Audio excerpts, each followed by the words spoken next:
کہانی نمبر 9 عبداللہ کی کہانی۔ رات کا وقت تھا، باہر تیز بارش ہو رہی تھی۔ ہم سب اپنے بڑے کمرے میں دادا جان کے ساتھ بیٹھے ہوئے تھے اور ان کے سچے واقعات سن رہے تھے۔ سارے بچے بہت ہی شوق سے بیٹھے ہوئے تھے، بالکل چپ چاپ، سبھی کو مزہ آ رہا تھا۔ اچانک باہر سے کسی جانور کے چلانے کی آواز آئی۔ ارے یہ کون چیخا؟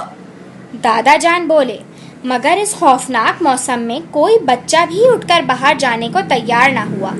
سب سہمے ہوئے ایک دوسرے کو دیکھ رہے تھے۔ دادا جان سمجھ گئے کہ وہ کتوں کے لڑنے کی آواز آ رہی ہے۔ دادا جان مسکرائے اور بولے، یہ آج سے تقریباً 20 سال پہلے کی بات ہے، جب میں محلے کے بچوں کو پڑھایا کرتا تھا۔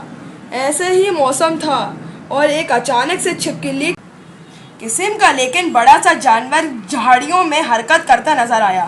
سب ڈر رہے تھے، کوئی بھی باہر جانے کو تیار نہ تھا۔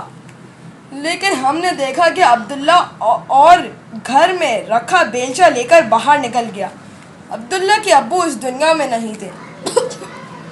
وہ اپنی امی کا واحد سہارا تھا، لیکن اس وقت اسے بہت لوگوں کی جان بچانے کا خیال آیا، تو اس نے اپنی جان کی پرواہ نہیں کی۔ چھپکلی نما یہ جانور بہت خطرناک تھا۔ اس نے کئی لوگوں کو نقصان پہنچایا اور اپنی دم سے دوسرے لوگوں کو بھی مار ڈالا تھا۔ اس جانور کی وجہ سے پورے شہر میں خوف و ہراست پھیل چکا تھا۔ اس جانور کو مارنے پر حکومت نے انعام کا بھی اعلان کیا تھا۔ عبداللہ کوئی بہت طاقتور نہیں تھا، لیکن اس کے دل میں اچانک بہت زیادہ ہمت و جرأت پیدا ہوئی اور عبداللہ نے اس جانور کو دیکھ کر اسے للکارا۔ جانور نے عبداللہ کی جانب دیکھا اور اپنی دم غصے سے پٹکتے ہوئے اس نے عبداللہ کی جانب دوڑ لگائی۔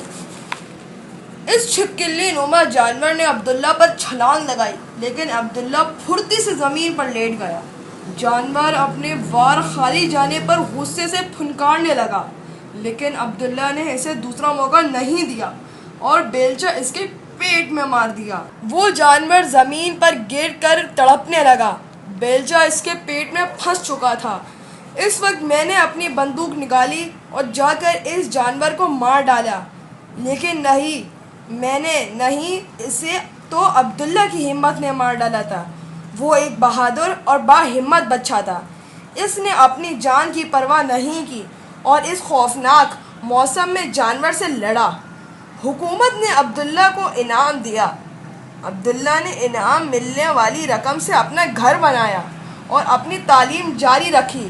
آج عبداللہ ایک بہت بڑی کمپنی کا مالک ہے۔ دادا جان عبداللہ کی کہانی سنا کر جب خاموش ہوئے تو دیکھا سب بچے بہت غور سے عبداللہ کی کہانی سن رہے تھے۔